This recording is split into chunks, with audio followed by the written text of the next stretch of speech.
Hi. Hey, what's up? So guess what happened today? What? Lyle said, how do you feel about flying solo? F off. Anyway, just did it. Yeah, I just hopped out of the cabin and I just took it up myself.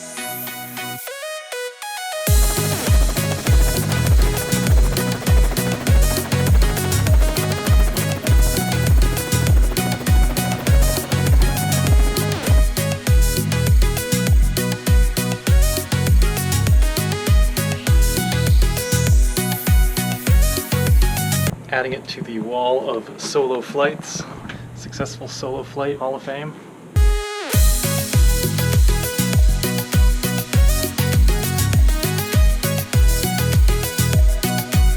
Cleaning the bugs off the blades, but believe it or not, that'll improve efficiency. We are here in Langley, BC at Heli College. This is where I've been training and learning how to fly helicopters. People have asked how helicopters work. What does it take to fly a helicopter? We're going to show you. There's 3 main controls to a helicopter. Well, actually there's 4, or actually there's 5. You basically have 2 main pieces of equipment that control a helicopter, your main rotor and your tail rotor. Through actions on both of those, it will basically allow the helicopter to move in 3-dimensional space in any direction that you want. Your 3 main controls are your cyclic, your collective, and your anti-torque pedals. As a pilot, you're gonna have your hands and feet on all the controls at all times. The collective basically allows you to go up and down. So you pull the collective, you go up, put the collective down, you go down. And what that does is it collectively changes the pitch of the blades as they spin and allows you to go up and down. Makes sense, right? That's probably the most intuitive of the controls. The stick that people see, that they think of this as the main control, this is called your cyclic. The cyclic will control where you are forward, back, left, and right. So picture yourself in a 2-dimensional plane, push forward to go forward, pull back to go back, push left to go left, go right to go right. And the way this works is basically it will tilt something called a swash plate.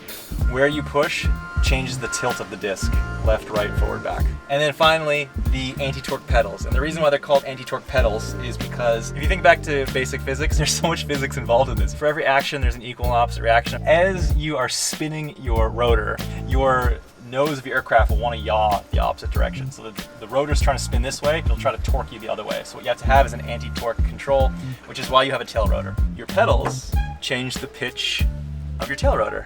Push left with your left foot to turn the helicopter left, push your right foot to turn the helicopter right. Through all of these controls, you can pull up to go up off the ground, you can stay stable with your cyclic, and you can keep your nose pointed in the direction you want with your pedals. That's how you control the helicopter. Helicopters are inherently unstable aircraft. They're extremely twitchy, and as soon as you pull up into a hover, the thing is going to want to go off to the side. So you basically are constantly adjusting all of your controls simultaneously to try to maintain a stable position. If you picture driving down the highway and you're always adjusting the steering wheel, that's adjusting something on one axis of control. Now multiply that by 4 and you have 4 axes of control. You have forward, back, left, right, up, down, and then pedal. So you're constantly kind of doing little tweaks on all of them all at once just to try to stay in place. Coordinating 4 axes of control is it's a lot to think about, and it's very mentally fatiguing. From a physical coordination standpoint, learning to fly a helicopter has been the most difficult thing that I've ever had to do. Actually, I take that back. Riding BMX was pretty difficult too.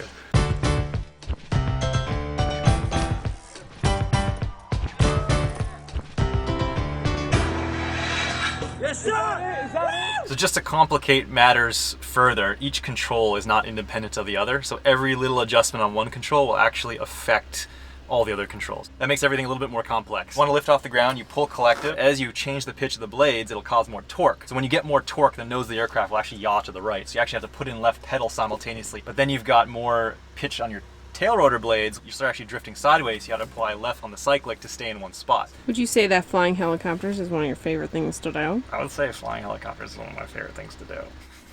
Especially when physics is involved. Ooh, physics! There's actually another control called the throttle, which basically is exactly what it sounds like. It's the throttle control for the engine. There's a governor which keeps the engine RPMs in the green, and then there's also carburetor heat. If you're using a fuel-injected engine, you don't have to worry about it, but in this helicopter, it's a carbureted engine, so you actually have to worry about carb heat, so you don't get engine icing.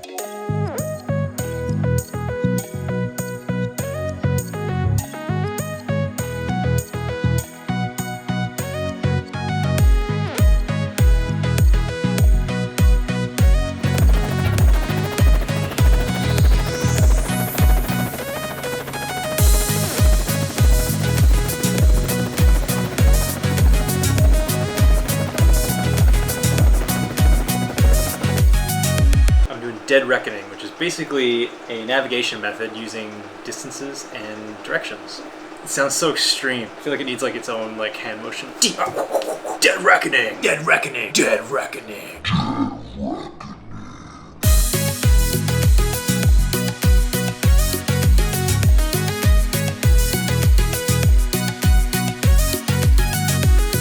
Heading to dinner, we're going to meet Chris and Carla from Keep Moving Forward. So with people selling donuts, and it says fundraising, but I never know what they're fundraising for. I'm pretty sure they're just going right in their pockets. Fundraising for my bank account.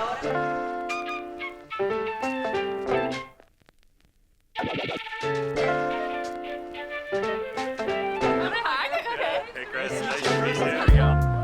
It's like a little mustache. I have to cut it up, dude.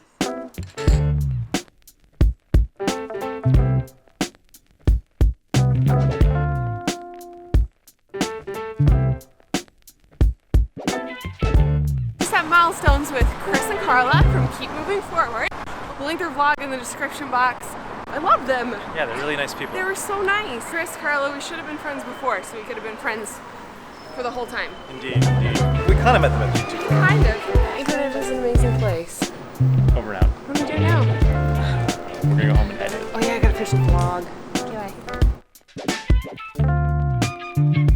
So dope. Oh my god, you must be so pleased with yourself. It was a nice little accomplishment. I now can say that I've flown a helicopter by myself. Oh my god, was your asshole puckering? Before you know it, it's gonna be me and you.